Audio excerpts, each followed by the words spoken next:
So hi guys, for today's video ay pumunta nga pala kami ng aking mga kasama sa isang sikat na pasyalan na kung tawagin ay Redwood dito sa Rotorua.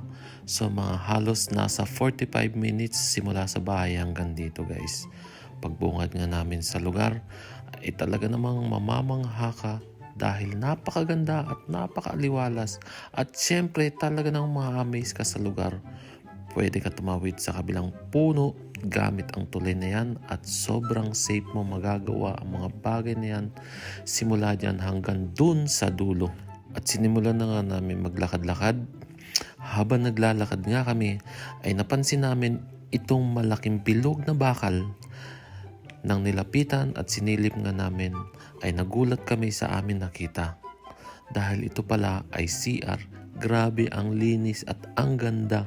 First time ko rin pala makita ng stainless na bowl at magkakaiba ang kulay ng mga CR dito guys. At may kulay blue, red at dilaw.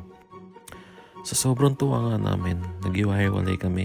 Nagkanya-kanya kaming picture dito, picture doon, picture dyan, lakad dito, lakad doon.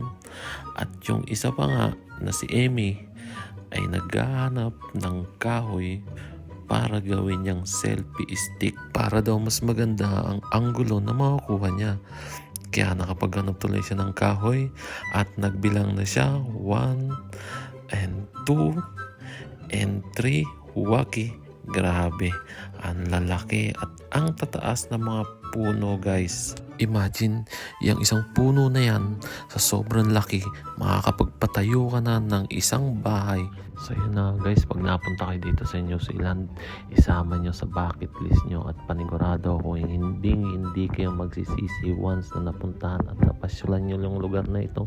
Yun na nga ang aking mga kasama, nagtatakbuhan na sila sa sobrang tuwa. At hindi na nakakapagtaka bakit ang daming turistang nagpupuntahan dito katulad namin. Dahil nga sa sobrang amazing talaga yung lugar niya guys. Grabe. Ayun na nga guys, tuloy ang aming pag-explore dito sa lugar na ito.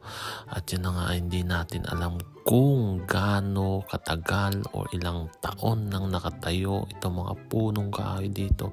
Dahil sobrang lalaki at ang tataas niya guys. Kaya nga siguro tinawag na Redwood kasi mapupula ang mga balat o kung ano man yan. At katulad nito, tinignan ko yung puno o sinubukan ko hanapin yung pinakadulo pero hindi talaga kaya. Baka nga nandun si Tarzan sa pinakatuktok doon nakatira. At yun na nga guys, nakita ko yung isang punong napakalaki. Ito yung pinakamalaki ata sa lahat, hindi ko sigurado.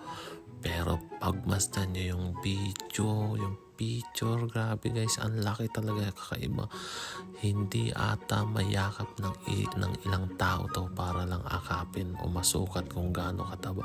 So yun na nga si Boss Rex, nagsabi sa kanya sa kasama ko na picturean mo ako rito, selfie lang siya dyan guys. Yung posing, imagine nyo yan guys, so ang laki, grabe, sobrang laki talaga guys, nakakatuwa, nakaka-amaze. At hindi lang yan guys, meron pa ditong isa.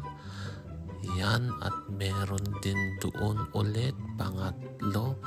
So ayan, nag-selfie na mga tropa habang ako naman nag-iikot-ikot lang at nagbibideo, naghahanap-hanap ng mga puno pa na malalaki. So ayun nga, may mga naglalaro din ng mga turista, nag-i-enjoy habang namamasyal sa lugar. Bukod sa sariwang hangin, makulimlim, presko, at malamig din ang lugar guys. Kaya ano pa hinihintay nyo? Pumunta na kayo dito guys para masubukan nyo at ma-experience lahat ng to. Sobrang tuwa namin, hindi na namin namalayan ng oras. Kaya sulit guys, tuwan-tuwa ang mga bata. Kaya kung ako sa inyo, subukan yung pumunta rito guys. So sa mga oras na yan guys, ay papalabas na nga pala kami sa forest. So ipapakita ko pa ulit sa inyo para makita nyo kung gaano kaganda ang lugar na ito guys. So chinek nga namin yung oras dahil bubiyahe pa kami ng almost 45 minutes. Ayun na nga guys, bago kami umuwi ay dumaan muna kami dito sa souvenir shop. At guys, ang daming pwede mong bilhin. Asa sa'yo na lang kung anong gusto mong bilhin guys, malilito ka dahil sobrang daming magagandang mga items or mga souvenir na pwede mong bilhin bago ka umuwi or umalis sa lugar na ito guys. May damit, may jacket, may sombrero, at kung ano-ano pa. Ikaw na lang bahalang mamili kung anong gusto mo. At yun na nga, umiikot na rin yung mga kasama, nagtitingin-tingin na lang ng pwede nilang bilhin. So dyan nga pala yung entrance guys, papunta doon sa may hagdanan doon sa puno na pwedeng tumawid hanggang doon sa kabila. So hindi na nga namin sinubukan guys dahil may pupuntahan pa kami ibang park.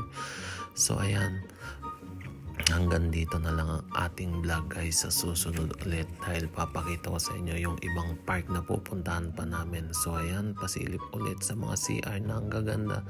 So ayan guys, muli maraming salamat sa inyong lahat. Bye bye.